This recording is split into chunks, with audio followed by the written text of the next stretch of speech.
На утреннем КПП одной из военных баз под Сан-Диего дежурные едва заметили невысокую девушку в простой спортивной куртке.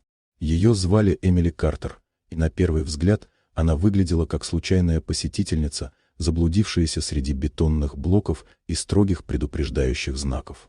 Двое молодых бойцов у ворот, уставшие после ночной смены, переглянулись и выдали ей пропускной бланк, который обычно давали стажерам и новеньким гражданским сотрудникам. Улыбки с оттенком снисходительного веселья скользнули по их лицам, когда они наблюдали, как девушка заполняет документ, будто не замечая их отношения. Эмили двигалась спокойно, даже мягко, будто была здесь впервые, будто не знала распорядков, как проходят проверки, где находятся важные объекты. Бойцы продолжали обмениваться взглядами. В их уверенности не было злого умысла, лишь привычка судить по внешности, как делали многие до них.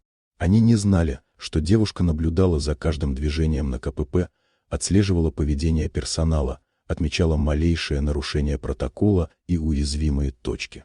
Ее спокойствие было выверенной маской, частью задания, которое началось задолго до рассвета. Когда она прошла через ворота, внутренний комплекс базы погрузился в обычную утреннюю рутину, и никто вокруг не представлял, какое значение имел ее визит.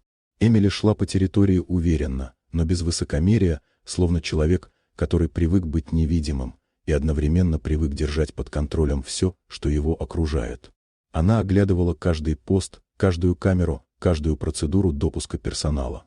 Все фиксировалось в ее памяти с точностью, отточенной годами работы.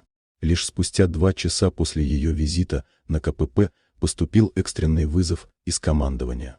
Дежурные офицеры на секунду остолбенели, увидев на экране служебной системы полное досье той самой скромной девушки.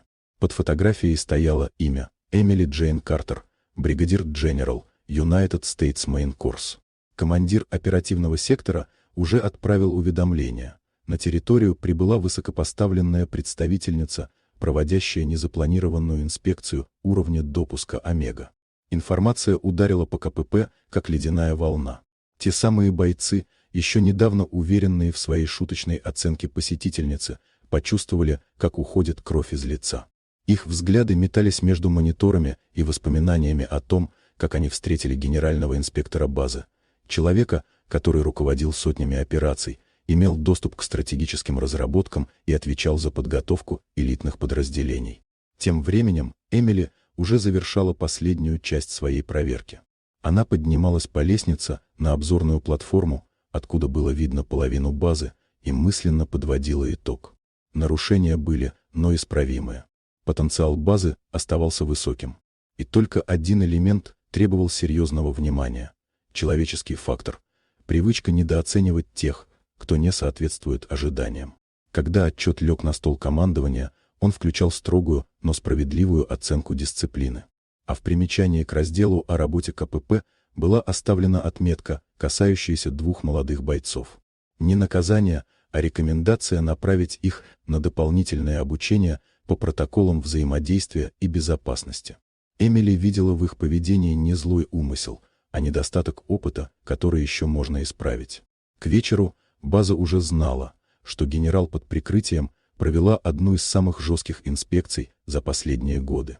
Те, кто утром смеялся, теперь стояли по стойке смирно при одном упоминании ее имени. Но Эмили не стремилась к страху или почестям. Ее задача заключалась в другом – напомнить всем, что сила не всегда выглядит громко, а истинный профессионализм часто скрывается в самых незаметных фигурах. И когда она покидала территорию базы, никто бы уже не осмелился назвать ее девушкой, заблудившейся на КПП. Теперь каждый понимал, что под простой курткой и тихим шагом скрывался человек, способный изменить судьбу операций и судьбы людей.